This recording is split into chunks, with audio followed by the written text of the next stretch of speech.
I'm listening to Nas's album right now, and I am so happy that he went with Kanye as like the main producer on this entire album. Just because I feel like Kanye really understands Nas's sound, and he complemented it so fucking well. So if you guys haven't listened to the album, the one song that I really liked was Everything, or Is Everything. Um, I just feel like that is like the perfect example of how Nas and Kanye complement each other. So if you haven't listened to that song, stop the video, go listen to the entire thing through, and then come back, because I do want you to have your own opinion on the song. But I'm gonna go ahead and show you guys like my 3 favorite parts on the entire thing. The first thing I really enjoyed is the beginning, and let me put it the fuck up so you guys can hear.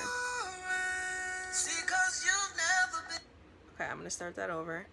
Alright, so this is the pre-chorus and how they open up the song. So here we go.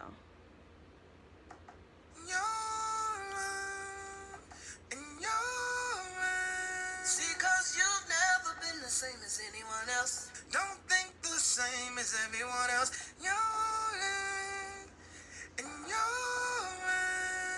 Okay, so that right there is the pre-chorus, and what it says is you'll live and you'll learn.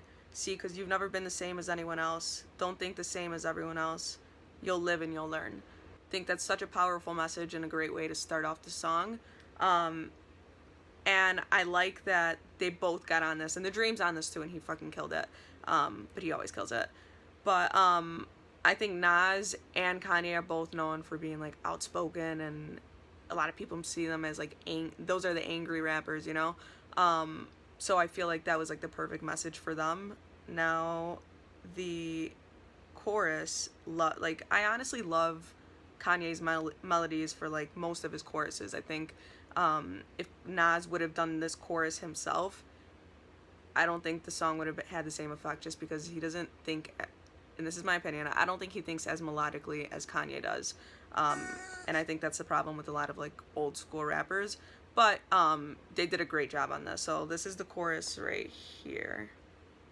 I could change anything.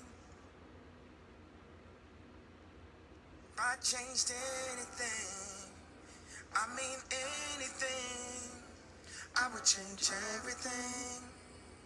Oh yeah. Love that. So simple. Like, you don't have to do a lot or say too much in the chorus. Like, you can simplify it and you're still saying more, you know.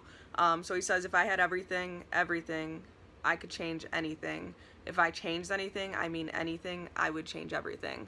And I think that's just like a message saying like there's still so much in this world that we need to change, and like we got a lot of work to do. So I thought that was a really good message for there. And now for the verse, Nas's verse, my favorite part, let's see,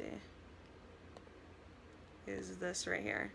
I feel like I like how clever he was with a lot of the ways he chose to like paint a picture.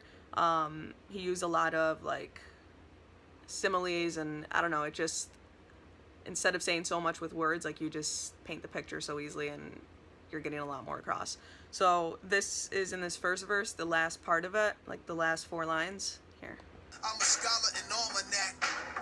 People do anything to be involved in everything. Inclusion is a hell of a drug. Some people have everything they probably ever wanted in life and never have enough. I had everything. Like, love that. So he says, people do anything to be involved in everything. Inclusion is a hell of a drug. Some people have everything they probably ever wanted in life and never have enough. So just basically talking about how like some people will like legitimately sell their soul for like fame and money and just like material things, you know, because feeling like that inclusion of like, okay, I got everything, everyone likes me, like that's a hell of just like a drug that most people deal with nowadays. And then some people have everything that they wanted in life but still never have enough, which is so true. Like, a lot of us live like that too. Like, we're just never happy with or satisfied with what we have. Not saying everyone, but most of society's like that. So I thought that was really hard hitting on his verse.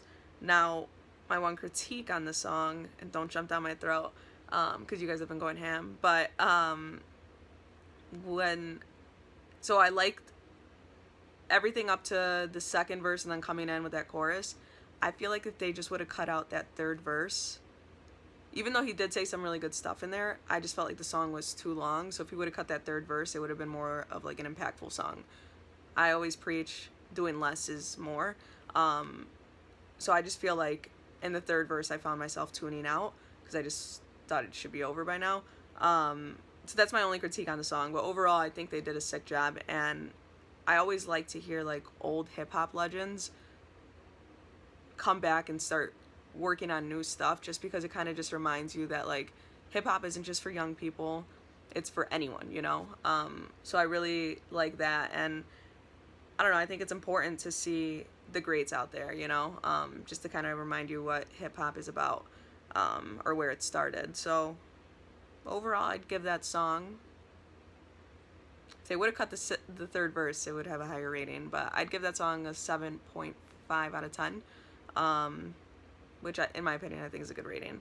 But you guys let me know what you think in the comments. What was your favorite song? I'm curious, because I know I always have one favorite song out of any album. I try to narrow it down to one. So you guys let me know in the comments.